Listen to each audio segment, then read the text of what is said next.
మా అందరు బాగున్నారా?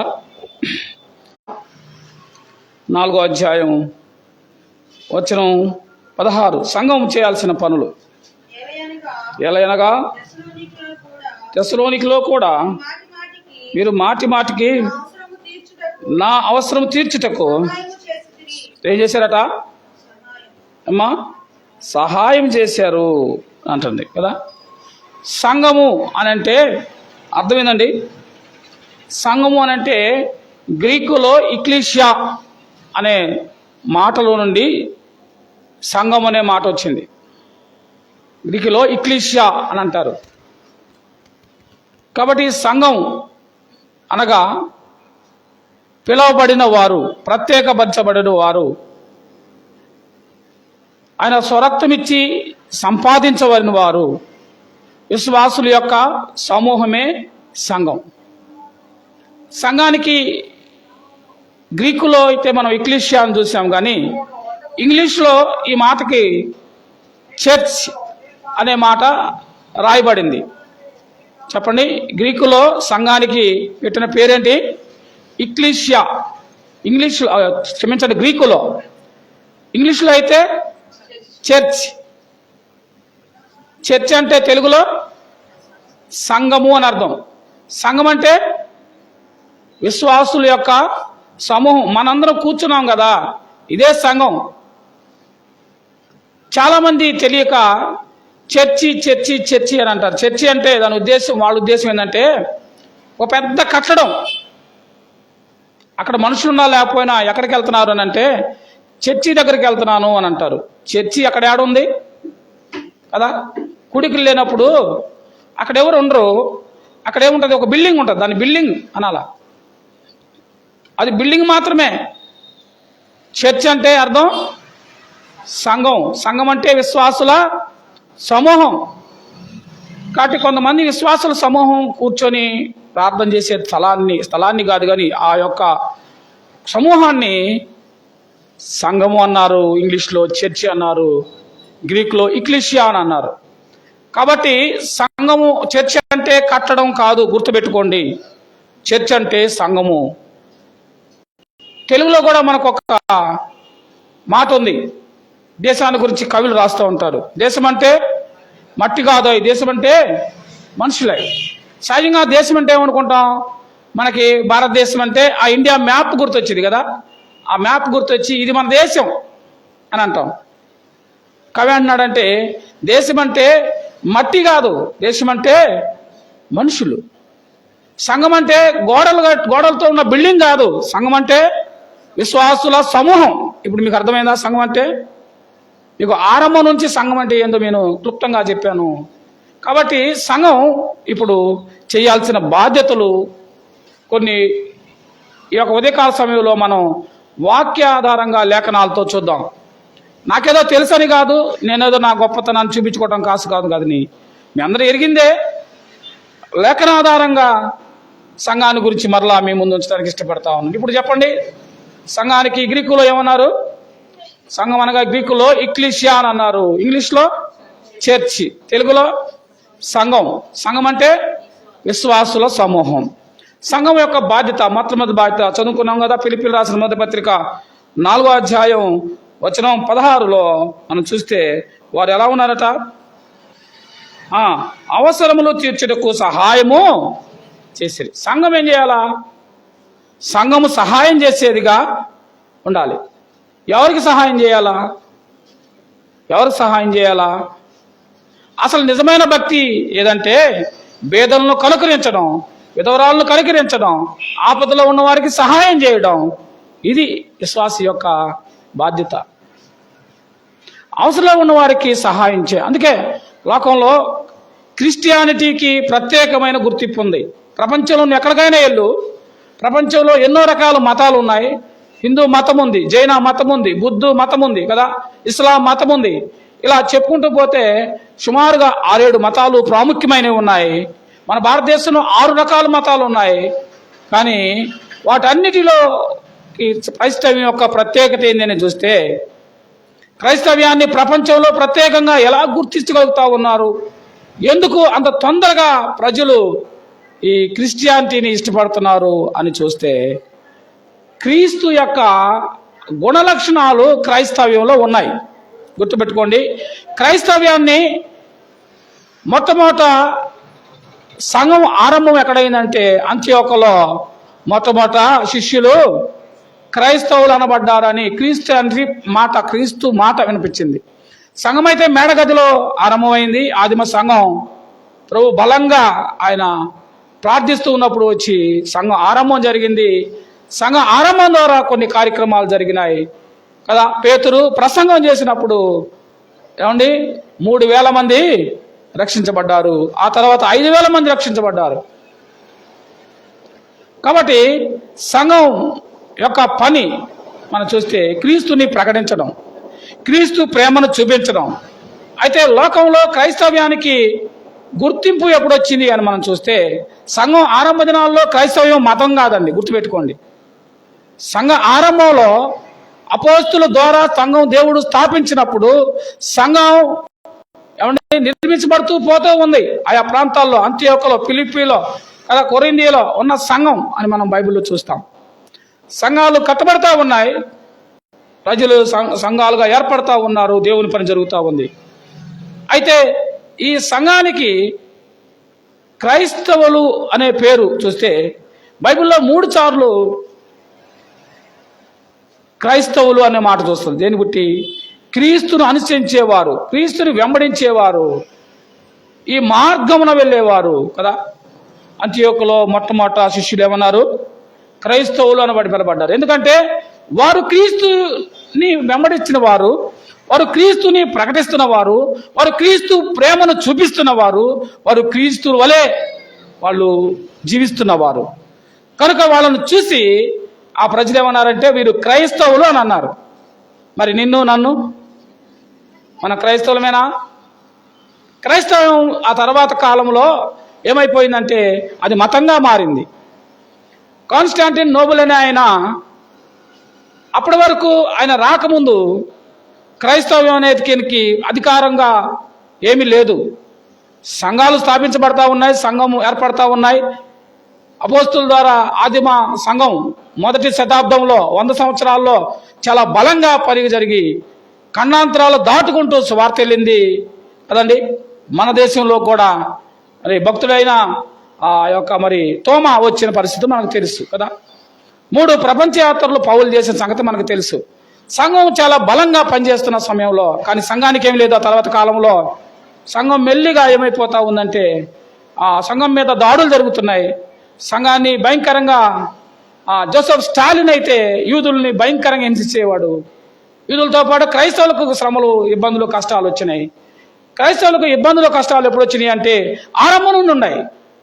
సంఘం ఆరంభం ముందు నుండే యేసు ప్రభువుని ఆయన కష్టాల్లోనే ఉన్నాడు కదా. ఆయన ఇబ్బంది పెట్టారు, ఆయన కొట్టారు, ఆయన అనేక రకాల బాధించి చంపేశారు. ఆ తర్వాత పౌలు కూడా సంఘాన్ని, యెరూషలేములో ఉన్న సంఘాన్ని ఏం చేస్తున్నాడు? ఏమంటే హింసిస్తూ ఉన్న పరిస్థితులు మనకు తెలుసు. అలా సంఘం ఆరంభ దినాల్లో కష్టాలున్నా, ఇబ్బందులున్నా, శ్రమలున్నా సంఘం మాత్రమేమైంది? వర్ధిల్లింది. ఆ తర్వాత కాన్స్టాంటిన్ నోబెల్ వచ్చే వరకు క్రైస్తవ్యానికి ఏం లేదంటే గుర్తింపు అనేది ప్రత్యేకమైనది లేదు. మిగతా మతాలు ఉన్నాయి, యూదా మతం అధికార మతమే కానీ క్రైస్తవం అధికారం కాదు. కానీ కాన్స్టాంటిన్ నోబెల్ అనే ఆయన రాజు, చక్రవర్తి యుద్ధానికి వెళ్తున్నప్పుడు దేవుడు దర్శనాన్ని పొందుకున్నాడు. ఆ దర్శనంలో నాకు ఒక సిలువ కనిపించింది. నేను యుద్ధానికి వెళ్ళి విజయం సాధించి వస్తే నేను క్రీస్తుని ప్రకటించాలని ఒక నిర్ణయం తీసుకొని ఆయన వెళ్ళాడు, యుద్ధంలో విజయం పొందుకున్నాడు. వచ్చిన తర్వాత ఏం చేశాడంటే క్రైస్తవ మతాన్ని స్థాపించాడు.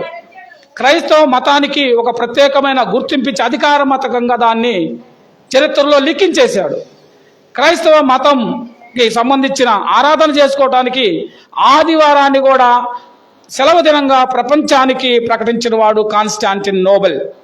గుర్తుపెట్టుకోండి, ఆదివారాన్ని సెలవుగా ప్రకటించింది మనం ఎంజాయ్ చేయడానికో మన ఇష్టమైన పనులు వాడుకోవడానికో కాదు.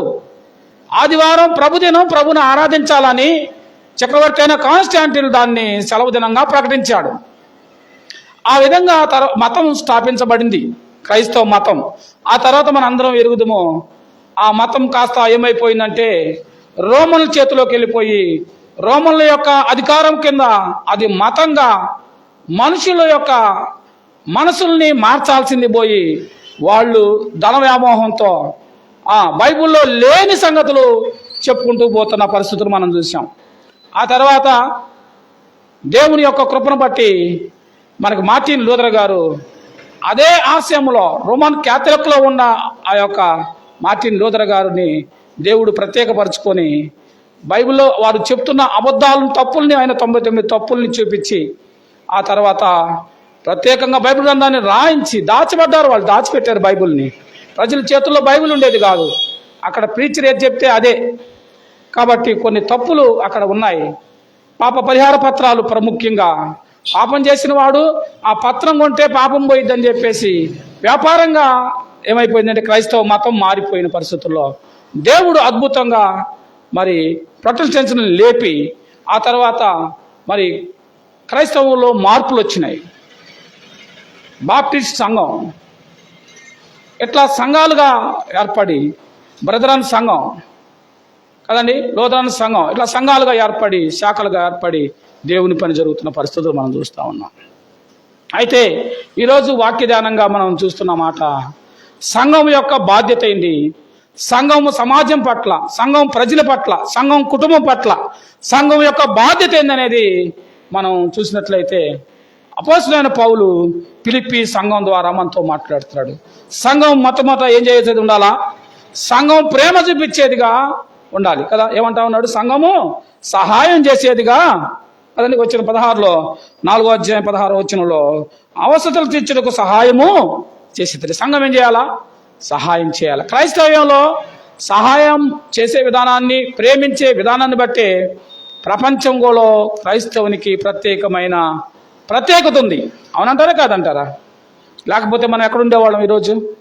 ఎంతోమంది మిషనరీల యొక్క త్యాగఫలం ఈరోజు నీవు నేను ఇంత ప్రశాంతంగా ఇలాంటి బట్టలు కట్టుకొని స్వేచ్ఛగా భోజనం చేస్తూ స్వేచ్ఛగా ఆరాధించగలుగుతున్నామంటే వారి త్యాగం, వారి ప్రేమ, వారి దాతృత్వం కదండి, వారి కమిట్మెంట్. అవునంటారా కాదంటారా? భారతదేశానికి అనేక మంది మిషనరీలు వచ్చారు. వాళ్ళలో ప్రముఖంగా మనం చూస్తే విలియం కేరీ భారతదేశంలో ఎన్నో భయంకరమైన మూఢాచారాలను రూపుమాపిన వాడు. ఈ రోజున ముద్రణాలయం ఈ పుస్తకాలు ముద్రించే తీసుకొచ్చింది ఆయనే, మొట్టమొదటి రైలు బోగిని తీసుకొచ్చింది ఆయనే, మొట్టమొదటి పేపర్ ప్రింటింగ్ తెచ్చింది ఆయనే, బ్యాంకులు పెట్టింది ఆయనే, ఆడపిల్లలకు చదువు పెట్టింది, కాలేజీలు కట్టింది ఆయనే. ఆ స్త్రీలకు సంబంధించిన భర్త చచ్చిపోతే స్త్రీని తీసుకెళ్లి ఆ చితిలో కాల్చాలన్నప్పుడు దానికి వ్యతిరేకించినప్పుడు ఆయనతో కలిసి రాజా రామ్మోహన్ రాయ్తో కలిసి ఉద్యమించి అది రూపు మార్పిన వారు. భయంకరమైన అన్యాచారాలతో భారతదేశం ఉన్న పరిస్థితుల్లో దేవుని బిడ్డలు వచ్చి వారి ప్రేమను పంచారు.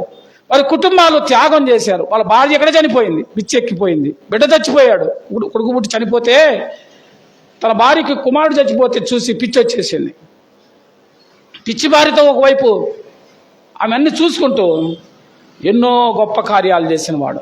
మాత్రమే కాదు, అలా చెప్పుకుంటూ వస్తే మన దేశంలోకి పాక్స్ దొర గారు వచ్చి ఏమండి భారతదేశంలో బ్రదరన్ మూమెంట్ని నడిపించారు. ఎస్ ఆనందం గారు మనందరికీ తెలుసు, రాజశేఖర రెడ్డి గారి యొక్క బాబాయ్ గారు. ఎస్ ఆనందం గారు ఆయన త్యాగపూరితమైన పనిని చేశాడు ఆ ప్రాంతాల్లో. ఎస్ ఆనందం గారు ఎస్ ఆనందం గారు అంటే క్షమించిన ఎస్ ఆనందం గారు అంటే మన సత్యంబాబు గారి యొక్క తండ్రి గారు ప్రభుదాస్ రెడ్డి గారు రాజశేఖర రెడ్డి గారి యొక్క బంధువు.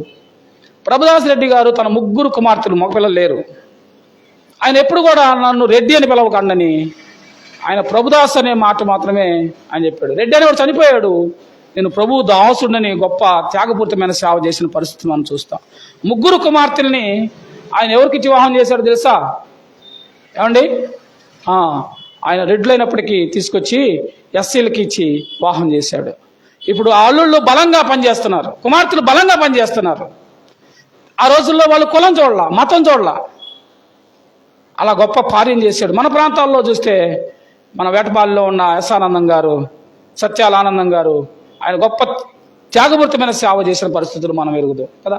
ఈ విధంగా వారి త్యాగ ఫలం ఈరోజు సంఘాలు ఈ విధంగా ఉన్నాయి. కాబట్టి సంఘం ఏం చేయాలి అని అంటే సువార్తకు సహకరించేదిగా సంఘం ఉండాలి. చెప్పండి, సంఘం ఎలా ఉండాలా? సువార్తకు సహకరించేదిగా ఉండాలి. సంఘం ఏం చేయాలి? దాతృత్వం కలిగి ఉండాలి. సంఘం ఏం చేయాలి? ప్రభుని ప్రకటించాలి. దేవుని కార్యక్రమాలు చేసేదిగా ఉండాలి. యేసుక్రీస్తు యొక్క రాకడ గురించిన సంగతులు, నశించిపోతున్న ఆత్మల పట్ల భారం కలిగి సంఘం పనిచేయాలి కదా. ఈరోజు సంఘాల్లో ఏం లేదు, సువార్త కొడుకులు లేవు, బలహీనులు ఉన్న సహోదరులు కొడుకులు లేవు కదా, ప్రార్థన లేదు, ప్రేమ లేదు. ఏదో యాంత్రికంగా వెళ్ళి వస్తున్నాం, వెళ్తున్నాం, కూర్చున్నాం, వస్తున్నాం. ఇదే ఆరంభంలో జరిగిన పరిస్థితి నేటి సంఘాల్లో జరుగుతున్నాయి. ఆరంభంలో సంఘం ఎవరి చేతిలోకి వెళ్ళిపోయింది అని చూస్తే కదండి, రోమా యొక్క పరిపాలన కింద వెళ్ళినప్పుడు, రోమా పరిపాలనలో సంఘం ఎలా ఉందంటే, ప్రజలు నేటికి కూడా మీరు గమనించండి, ఆ సంఘంలో ప్రజలు కుర్రపిల్లలు బైబిల్ తీసుకుని వెళ్ళరు, young ladies young boys Bible తీసుకెళ్ళరు. అది వాళ్ళకి అవమానం. సరదాగా లేచి చక్కగా టిప్ టాప్గా రెడీ అయ్యి వెళ్ళి కూర్చొని వస్తారు, ఆయన ఏదో చెప్తాడు, ఇన్ని వస్తారు. నెల్లూరులో మా చిన్న చెల్లి వాళ్ళు మా బామర్ది ఆర్స్యం, అక్కడికి వెళ్ళినప్పుడు వాళ్ళు చూస్తే ఆదివారం ఉట్టి చేతులతో వెళ్తున్నారు. ఏంటమ్మా అంటే, ఇక్కడ బైబిల్ తీసుకెళ్తే ముసలోళ్ళ మీరు నన్ను ఎగతాళి చేస్తారన్నారు. బైబిల్ తీసుకెళ్ళి ముసలోళ్ళు అంట. ఇంత అంటే ప్రజలు అలా ఉన్నారు. ఈరోజు కూడా మన సంఘాల్లో, కొన్ని సంఘాల్లో ఏదో వెళ్ళామంటే వెళ్ళాం, వచ్చామంటే వచ్చాం, ఊరే కూర్చున్నాం, విన్నాం, వచ్చాం. ఒక మాట గుర్తుపెట్టుకోండి, ఆదివారం నువ్వు ఆరాధనకి వెళ్తే, ఆదివారం సంఘానికి వెళ్తే, సంఘంలో నీకు ఏం జరగాలంటే, సంఘంలో 2 జరగాలి. ఒకటి, మన తప్పు దిద్దేదిగా ఉండాలి వాక్యం. రెండోది, మనం సరిచేసేదిగా ఉండాలి. మూడోది, మనం ఆయన యొక్క శరీర రక్తాలకు సాదృశ్యంగా ఉన్న ఆ బల్ల యొక్క ప్రభావం నీవు పొందుకునేదానిగా ఉండాలి. మేలుతో నీవు ఇక్కడి నుంచి వెళ్ళాలి, ఆనందంతో వెళ్ళాలి. నేను నా ప్రభువుని ఆరాధించాను, నేను నా ప్రభువుని కలుసుకున్నాను, నేను నా ప్రభువుని స్తుతించాను, నేను నా ప్రభువు యొక్క బలలో పాల్గొనే యోగ్యత నా ప్రభువు ఇచ్చాడు, దేవుని బిడ్డగా నేను ఉన్నందుకు సంతోషించాల. ఒక విశ్వాసికి అసలైన సంతోషం సంఘంలోనే ఉండాల. ఇక్కడ నువ్వు అన్నీ మర్చిపోయి నువ్వేం చేస్తావు? ప్రభువుని ఆరాధించే పనిలో ఉంటావు. ఆనందం పొందుకొని వెళ్తున్నావా? సంఘంలో ఏముండాలా? సంఘము సహాయం చేసేదై ఉండాలి.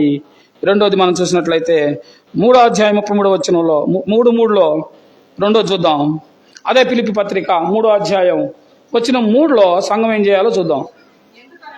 ఎందుకనగా శరీరమును ఆస్వాదము చేసుకొనక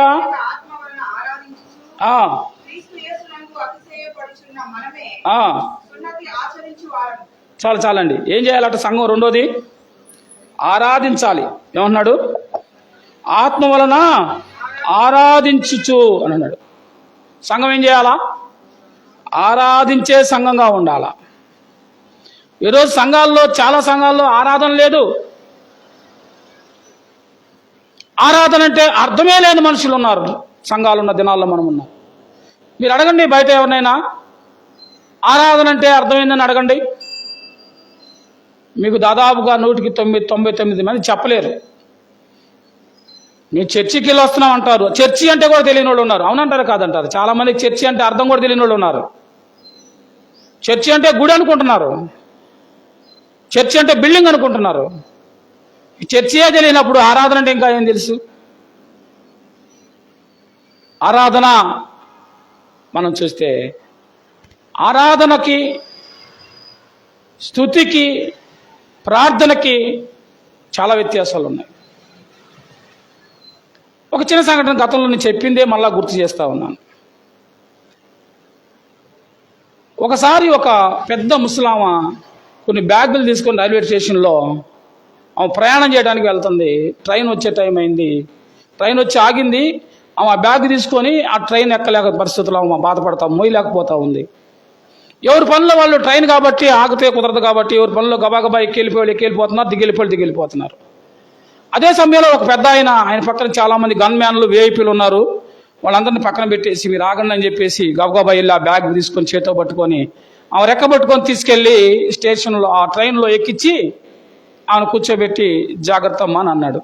ఆమెను ఎక్కించంగలే ఆమె ఏమందంటే, ఏమంటారు? మీకు ఎవరైనా ఏదైనా సహాయం చేశారు అనుకోమ్మా, ఏం చేస్తారు? థ్యాంక్స్ అయ్యా అంటారు కదా. వాళ్ళు ఇంగ్లీష్ వాళ్ళు కాబట్టి థ్యాంక్స్ అని అన్నారు. రెండోది, ఆమె చేసిన తర్వాత వెళ్ళేటప్పుడు ఆయన వెళ్ళిపోయిన తర్వాత ఆయన ఎవరో ఆమెకు తెలియదు. ఆమె ఎవరో ఆయనకి తెలియదు. ఒక ఆమె ఉండి నిన్ను చేయబట్టుకొని ఒక ఆయన ఎక్కిచ్చాడే, ఆయన ఎవరో తెలుసా? ఏమోనయ్యా, ఎవరో మహానుభావుడు పాపం సహాయం చేశాడు, లేకపోతే నేను ట్రైన్ ఎక్కేదాన్ని కాదంటే. ఆయన మన అమెరికాకి అధ్యక్షుడండి, మన ప్రెసిడెంట్ అండి అనగలే ఒక్కసారి ఆశ్చర్యపోయింది. ఆయన ఆ ప్రెసిడెంట్ గారా, మన అమెరికా అధ్యక్షుడా, నా చేయి పట్టుకున్నాడా, నా మూసాడా, నన్ను ఎక్కించాడా, నన్ను తీసుకొచ్చి కూర్చోబెట్టాడా? ఆయన ఆయన ఆయన ఇప్పుడు అర్థమైంది ఆరాధన అంటే ఏదో. ఆ మహాగరుడైన యేసు ప్రభు వారు, ఆ గొప్ప దేవుడైన యేసు ప్రభు వారు, ఆయన పరలోకాన్ని విడిచి నీ కొరకు నా కొరకు ఈ లోకానికి వచ్చి ప్రాణం పెట్టి నేను రక్షించుకున్న ఆయనను హృదయ శుద్ధితో హృదయపూర్వకంగా ఒప్పుకోవడమే ఆరాధన అంటే. మీకు అర్థమైందా ఇప్పుడు? ఆరాధన అంటే ఊరక గోళాలు చేసి పాటలు పాడతాం, రాగాలు తీయటం, గంతులేయటం, ఎగరడం కదండి, చప్పట్లు కొట్టడం, ఇది కాదు ఆరాధన. ఆరాధన అంటే నీ కొరకు ఆ తండ్రి చేసిన గొప్పతనాన్ని ఆయన్ని ఒప్పుకోవడం ఆరాధన, ఆయన స్తుతించడం ఆరాధన, ఆయన గణపరచడం ఆరాధన, ఆయన మహిమపరచడం ఆరాధన. ఇది ఆరాధన అంటే.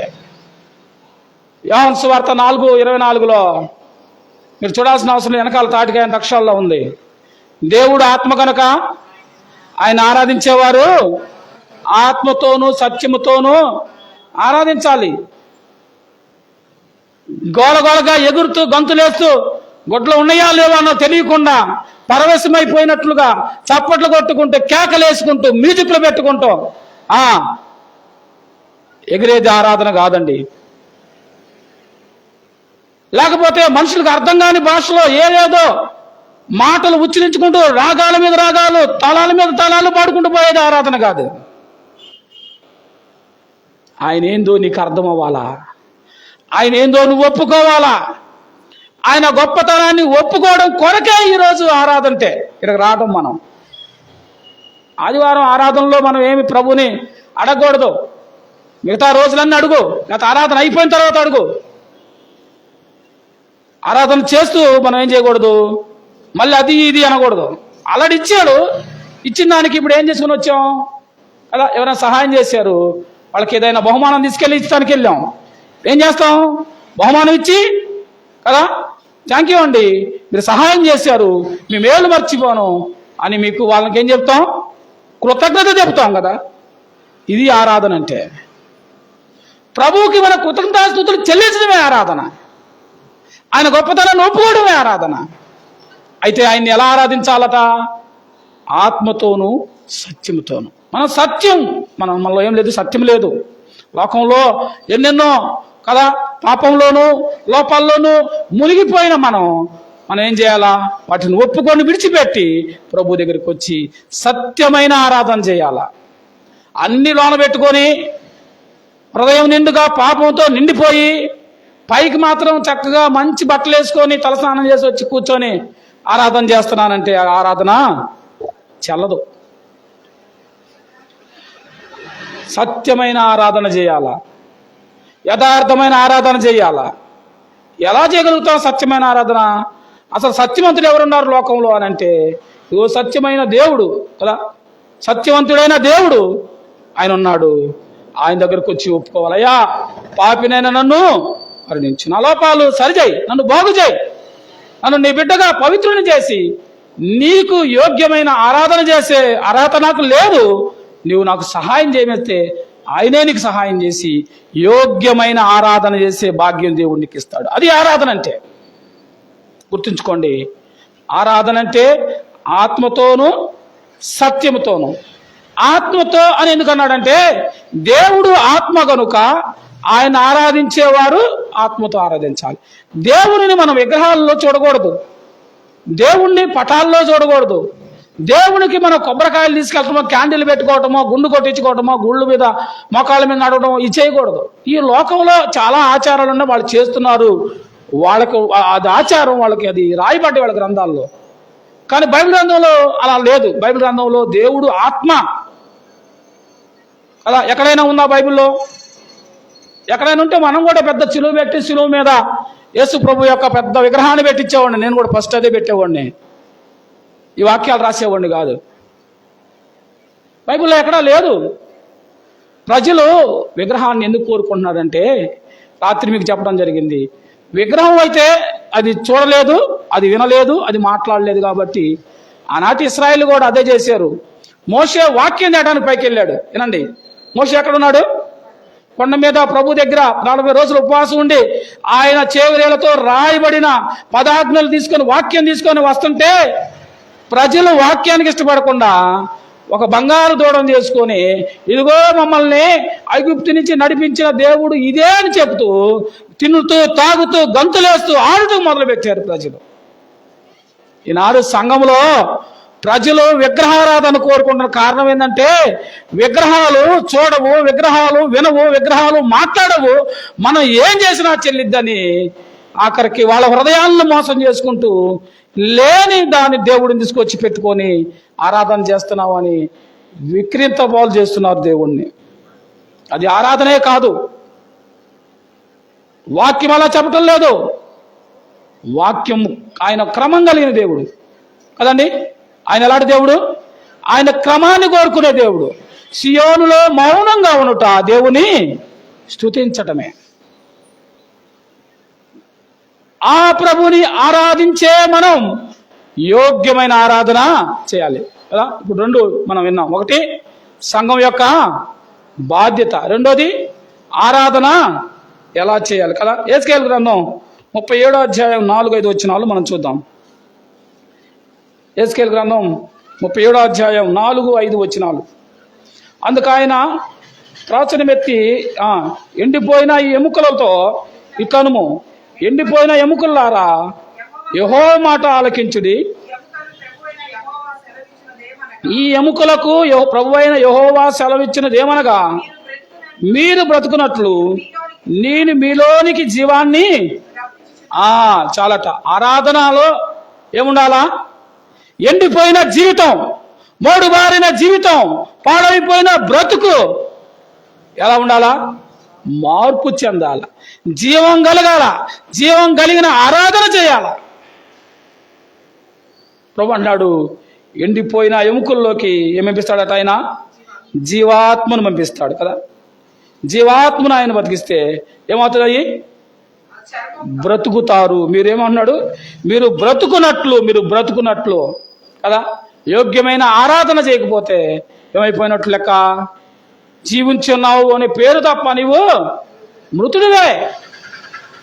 యోగ్యమైన ఆరాధన లేకుండా, ప్రదర్శుద్ధి లేకుండా, మారు మనసు లేకుండా, పశ్చాత్తాపం లేకుండా నువ్వు ఊరికే వెళ్ళి వస్తే పేరుకు నువ్వు బ్రతుకున్నావు, మంచి బట్టలు వేసుకున్నావు, చక్కగా రెడీ అయ్యావు, ఆదివారం సంఘానికి వెళ్ళావు, వచ్చావే కానీ ఏమి ప్రయోజనం లేదు. జీవించి ఉన్నావు అని పేరు తప్ప నీవెట్లాంటి మృతుడు అన్నాడు.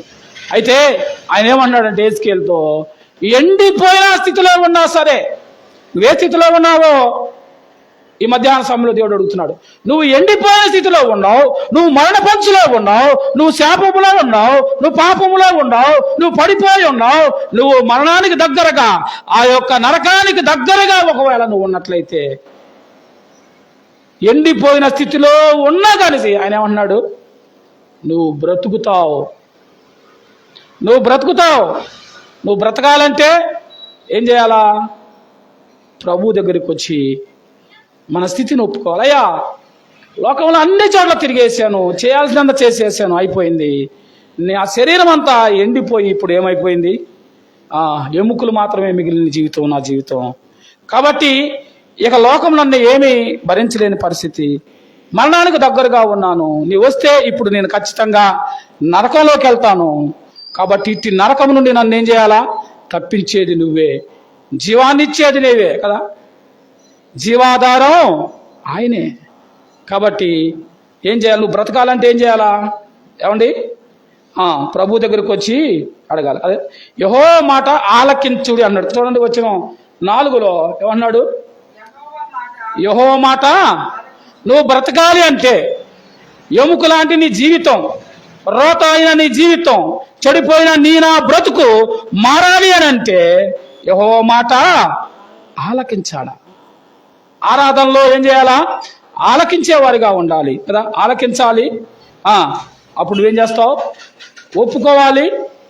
అప్పుడు నువ్వు జీవాత్మను పొమ్ముకొని బ్రతుకుతావు కదా. రెండోది అర్హమైన ఆరాధన. 3 ఫిలిప్పీలు రాసిన పత్రిక 1వ అధ్యాయంలోనే వచ్చిన 3లో మనం చూద్దాం. మొదటి దినమందుండి ఇది వరకు సువార్త విషయంలో మీరు నాతో పాలివారైనట చూచితిని. మీలో సత్క్రియలు ఆరంభించిన వాడును యేసు దినము వరకు దానిని ఏం చేయాలట? సంఘం ఏం చేయాలి? 3వది సంఘం. మొట్టమొదటిది సంఘము ఏం చేయాలండి? సంఘం ఏం చేయాలా? సహకరించాలా కదా. సంఘం ఏం చేయాలా? సహాయం చేసేదిగా ఉండాలి. రెండోది సంఘం ఆరాధించేదిగా ఉండాలి. 3వది సంఘం సువార్తను ప్రకటించేది. సంఘం ఏం చేయాలా? సువార్తను ప్రకటించాలి. అది విశ్వాసిగా నువ్వు ఇండివిజువల్గా సువార్తను ప్రకటించవచ్చు, కొంతమంది కలిసి వెళ్ళి ప్రకటించవచ్చు. సంఘంగా ఏం చేయాలి? సంఘం తప్పనిసరిగా సువార్తను ప్రకటించాలి. ఓకే, సువార్త ప్రకటనలా అది దేవుని యొక్క మాట. స్వార్థకు అనేది దేవుని మాట. ఏమన్నాడు? సంఘము ఫిలిప్పీయులకు రాసిన మొదటి పత్రికలో 1వ అధ్యాయంలో వచ్చినాడే సంఘము సువార్త ప్రకటించాలి. ప్రకటించకపోతే ఎవరు చెప్తారు? ఒక భోజనం, ఒక కాయ, మంచి కాయ ఇచ్చారు నీకు, లేకపోతే మంచి భోజనం పెట్టారు, ఆ భోజనం ఎలా ఉందో చెప్పాల్సిన బాధ్యత వండించినోడుగా, వండినోడుగా, లేకపోతే దాన్ని తయారు చేయడం డబ్బులు ఇచ్చినోడుగా? అంటే అది ఎవరైతే వాళ్ళకి తెలుసు రుచి, భోజనం బాగుందా అనేది ఎవరైతే వాళ్ళకే తెలుసు. అట్లాగే సంఘం, రక్షించబడిన సంఘం, సంఘం, ప్రత్యేకపరిచిన సంఘం, విశ్వాసుల సంఘం ఏం చేయాలా? వాళ్ళు ఏం చేశారు? ఆయన్ని నమ్మి అంగీకరించినాం మనం. సంఘం బాధ్యత ఏం చేయాలి? సువార్త. ఆ రుచి మనం చూసాం. యేసు క్రీస్తుని మనం ఏం చేయాలా? రుచి చూసి భక్తుడు చక్కని రాసి, రుచి చూసి ఎరిగి తిని కదా యెహోవా ఉత్తముడని. రుచి చూసి ఎరిగిన నీవు సంఘము కలిసి ఏం చేయాలా? సువార్తను ప్రకటించాలి. ప్రకటిస్తున్నాము మనం.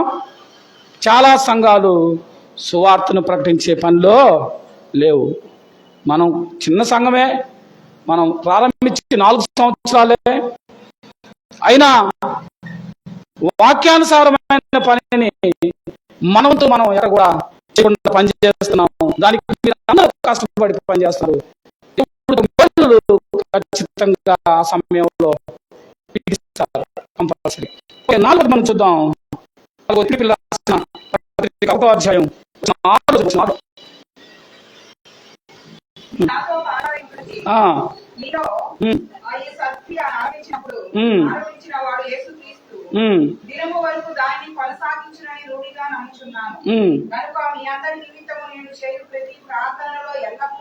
మీ అందరి నిమిత్తము నేను చేయు ప్రతి ప్రార్థనలో ఎల్లప్పుడూ సంతోషముతో ప్రార్థన చేసి జ్ఞాపకం చేసుకుంటున్నాను. సంఘం ఏం చేయాలి?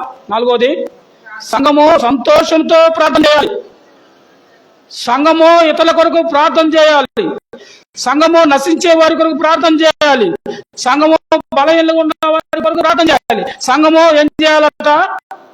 తోటి విశ్వాసాల కొరకు, లోకం కొరకు కదా ప్రార్థన చేసేదిగా ఉండాలి. ఈ ప్రార్థన ఎలా ఉండాలా? సంతోషంతో ప్రార్థన చేయాలా. విత్తేవాడు ఎలాగ విత్తాలా? కోస్తాననే నమ్మకంతో విత్తాలి. అవునా కదా? వరేస్తున్నారమ్మా, మీకు ఐడియా ఉంది కదా, మనకు దగ్గరలో మనకు వరి పంట బాగుంటుంది.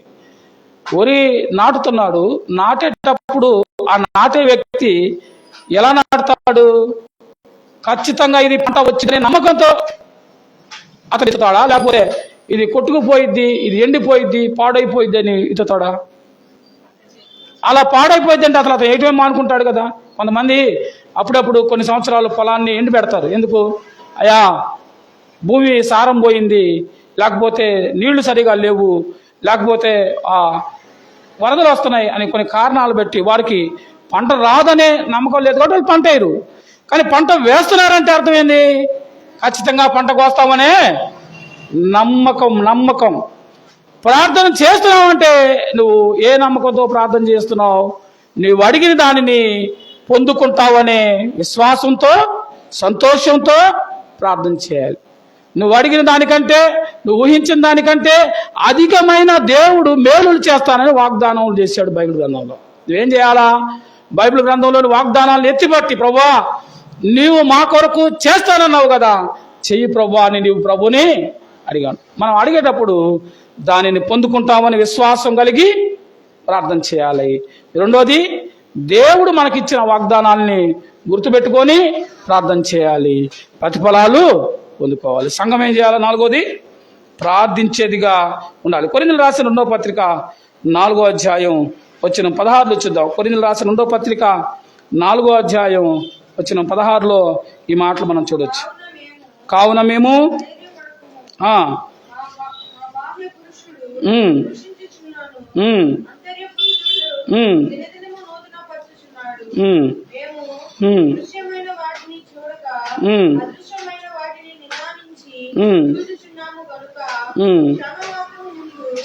చాలండి. బాహ్య పురుషుడు ఏమైపోతున్నాడట? ఏమండి? 4వ అధ్యాయం కొరింథీయుల పత్రిక 2వ పత్రిక 4:16లో బాహ్య పురుషుడు కుసించిపోతూ ఉన్నాడట కదా. అయితే అంతరంగ పురుషుడు ఏమవుతున్నాడు?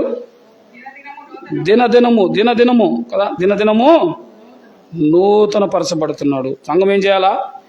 అంతర్య పురుషుడు దినదినము. శరీరాన్ని చూసుకోవద్దు.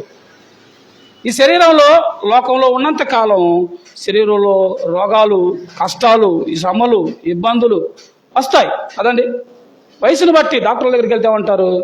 అయ్యా కళ్ళు సరి కనపడతలేదయ్యా అని అన్నాం అనుకో, డాక్టర్ ఏమంటాడు? ఎంత వయసు? 40 దాటినాయా? దాటిని. 40 దాటిన తర్వాత సహజంగా కళ్ళకు మసక వచ్చిద్దిలేమ్మా అని అంటారు. ఇది సహజం. వయసు రీత్యా ఈ శరీరం ఏమైపోయింది? మెల్లిమెల్లిగా మన మధ్యలో గులాబీ పువ్వుని చూసుకోండి ఉదాహరణ. గులాబీ పువ్వు అది మొగ్గగా ఉన్నప్పుడు ఎంత అందంగా, ఎంత ఆకర్షణగా అందరూ వెళ్ళి దాన్ని తాకాలనో, దాని దగ్గర పట్టుకోవాలనో, దాని చేతిలో పట్టుకోవాలనో కదా ఇష్టపడతారు. అందుకే భక్తుడు పువ్వు ఇంత పరిమళమా, తర్వాత ఒక రోజుకే ఇంత అందమ్మా. దాని అందం కొంతవరకే, ఆ తర్వాత అదేమైపోయింది? బాగా విచ్చుకునిద్ది, బాగానే ఉంటుంది. ఆ తర్వాత మెల్లిగా వాడిపోయి రాలిపోయింది. మానవ జీవితం కూడా ఇంతే, దశలుంటాయి. దశల వారీగా ఈ శరీరం తన రూపాన్ని మార్చుకుంటుంది. దాన్ని ఎవరు ఆపలేరు. ఏం చేయగలుగుతాం? మహా అయితే తలకు రంగేస్తాం. ఏతే ఏమైద్ది? అది ఉండిద్దా? పోయిద్ది కదా. ఏం చేయగలుగుతాం? ఈ శరీరం తన యొక్క వయసు ప్రకారం, దశల ప్రకారం అది మార్పు చెందిద్ది. తాత్కాలికంగా దాన్ని మనం మేకప్లేసో, రంగులేసో కదా, లేకపోతే మన కాని బట్టలు కట్టుకోనో మనం యంగ్ స్టార్ లాగా ఉండాలని ప్రతి ఒక్కరికి కూడా ఆ టీనేజే కావాలి. ఎంత ముసలోళ్ళైనా యవ్వన కాలంలో ఎలా ఉండాలో అలా ఉండాలి ఇష్టపడతాం. అది మనల్ని మనం మోసం చేసుకోవటం, ఇతరులను మోసం చేయటం. కాబట్టి ప్రియమైన సహోదరుడా, సహోదరి, బాహ్య శరీరం ఇదేమైపోయింది? కృషించిపోయింది. కానీ నీవు యవ్వన కాలంలో ఉన్న మనసు, వృద్ధాప్యంలో ఉన్న మనసు, నీ ఆత్మ ఒకటే. దానికేమి ఇలాంటివి ఉండవు. దానికి వాడిపోటాలు ఉండవు, దానికి రాలిపోటాలు ఉండవు. అది బాగుండాలా బాగుండకూడదా అనేది నీ క్రియలను బట్టి ఉంటుంది.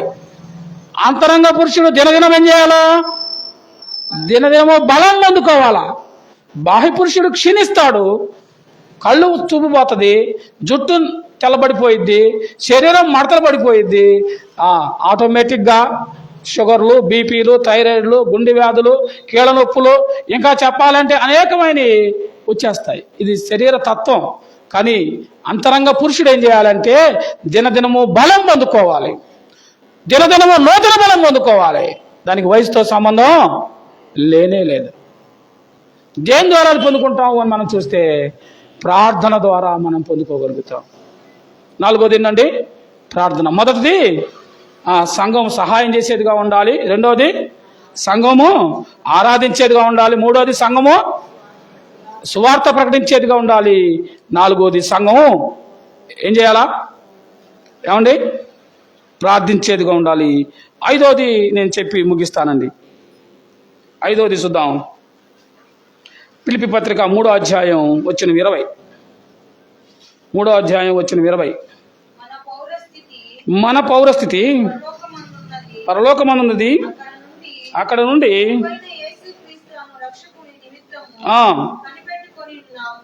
ఏమన్నా మన పౌరస్థితి ఎక్కడుందట? ఏమ్మా మీ పౌరస్థితి ఎక్కడుంది? నాలుగోది రాకడ కొరకు కనిపెట్టుకోవడం. మొదటిదేమో సహాయం చేసే సంఘం, రెండోదేమో సువార్త ఆరాధించే సంఘం, మూడోది సువార్త చెప్పే సంఘం, నాలుగోది ప్రార్థించే సంఘం, ఐదోది రాకడ కొరకు కనిపెట్టుకునే సంఘం. ఏమన్నాడు భక్తుడు? మనం చూస్తే మన పౌరస్థితి ఎక్కడుందట? మన పౌరస్థితి పరలోకంలో ఉంది, పరలోకంలో ఉంది. కాబట్టి లోకంలో పౌరస్థితికి సంబంధించిన 2 దేశాలకు సంబంధించినవి ఉంటాయి పౌరసత్వాలు. కొంతమందికి అమెరికా పౌరసత్వం ఉంటుంది, భారతదేశ పౌరసత్వం ఉంటుంది. కొంతమంది మన వాళ్ళు ఎక్కడి నుంచి వెళ్ళి సెటిల్ అయిపోతారు కదా, అక్కడ కొంతకాలానికి వారు పౌరసత్వం కొన్ని అర్హతలను పట్టిస్తారు. అది అమెరికా పౌరసత్వం కలిగి ఉండడం అంటే ప్రపంచంలో గొప్ప ఘనత. ప్రపంచాన్ని ఏలగలిగింది గొప్ప దేశం, ధనికమైన దేశం. ఈరోజు రూల్ చేస్తుంది అమెరికానే. అమెరికా పౌరసత్వం కలిగి ఉండడం అంటే ప్రపంచంలో గొప్ప ఘనత అది. నీవు అమెరికా పౌరసత్వం కలిగిన, భారతదేశ పౌరసత్వం కలిగిన పరలోకానికి వెళ్ళడానికి పౌరసత్వం పనికిరాదు. అందుకే భక్తుడు ఏమంటా ఉన్నాడు అని మనం చూస్తే ఫిలిప్పీ రాసిన పత్రికల 3వ అధ్యాయం 20వ వచనంలో మన పౌరస్థితి పరలోకమందున్నది, అక్కడ నుండి ప్రభు అయిన యేసుక్రీస్తు రక్షకుడు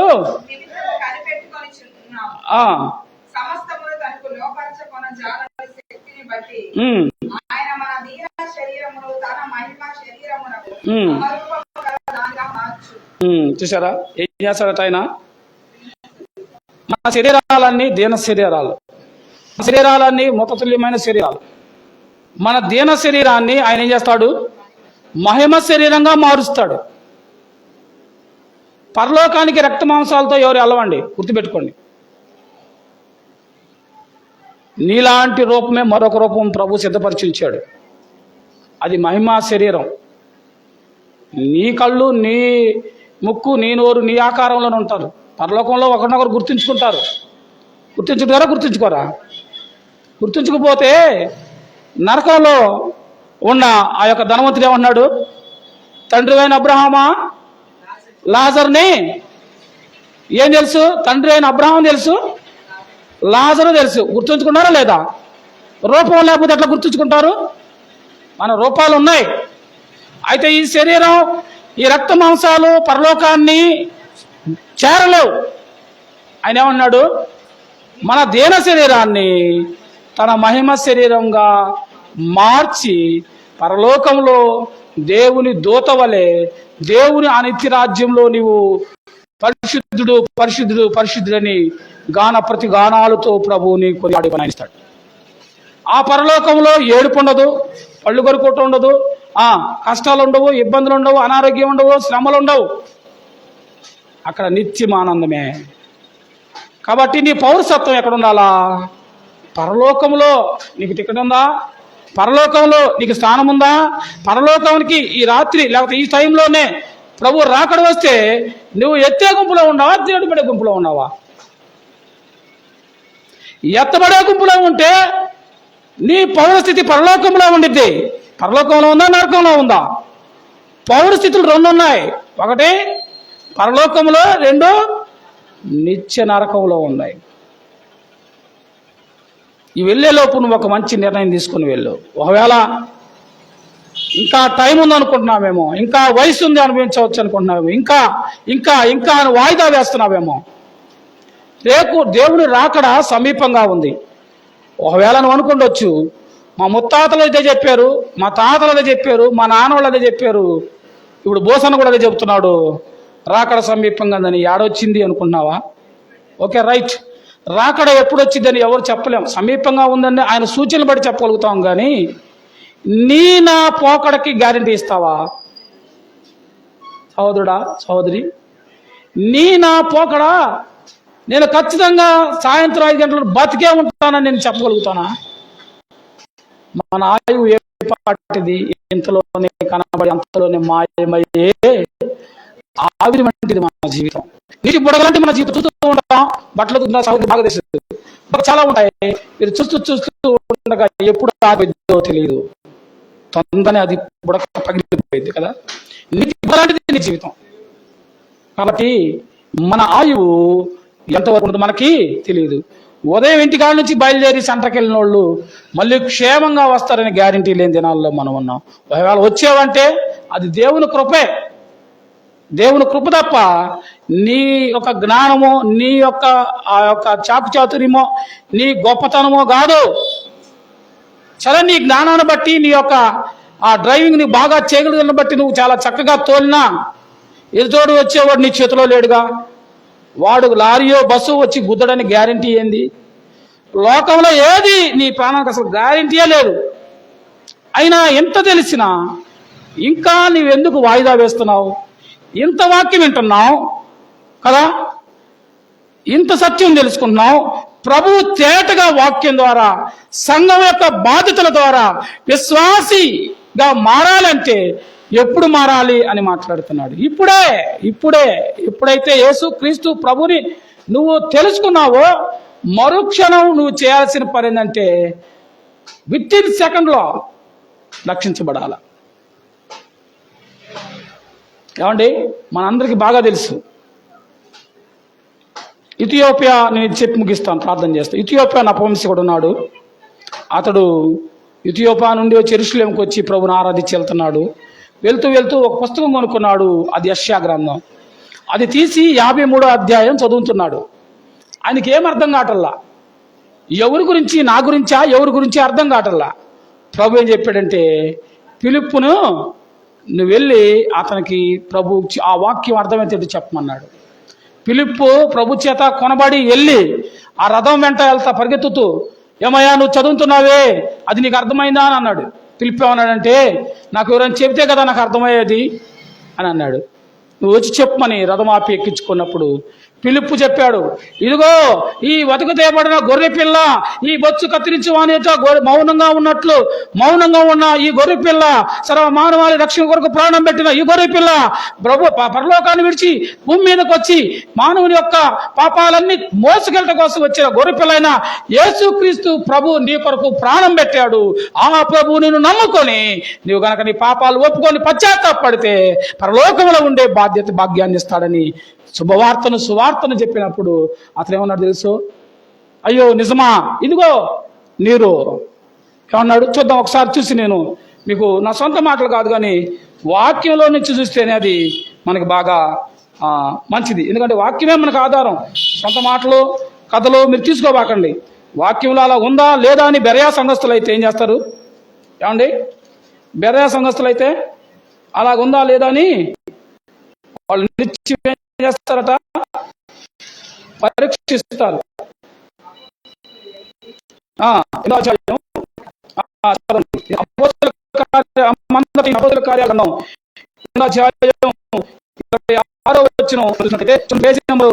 ప్రభుదూత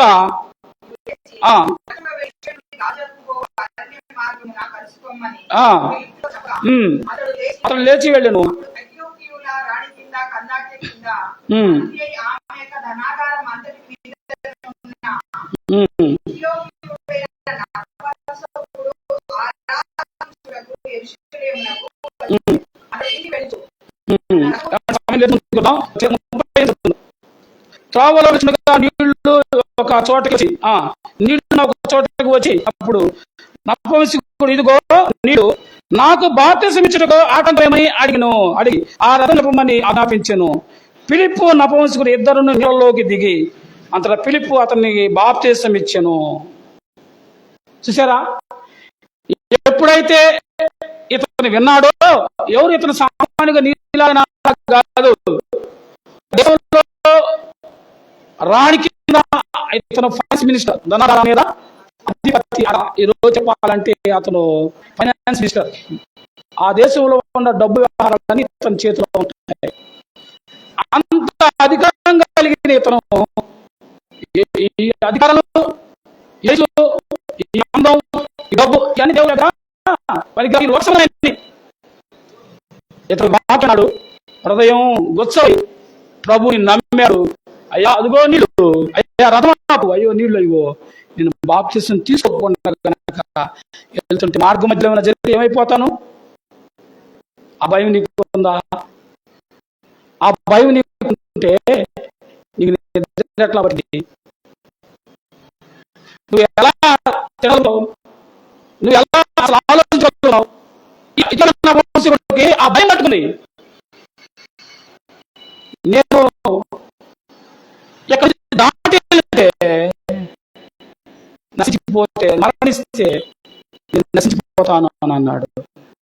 ఈ మధ్యాహ్న సమయంలో ఒక మనిషి నిర్ణయం తీసుకోండి.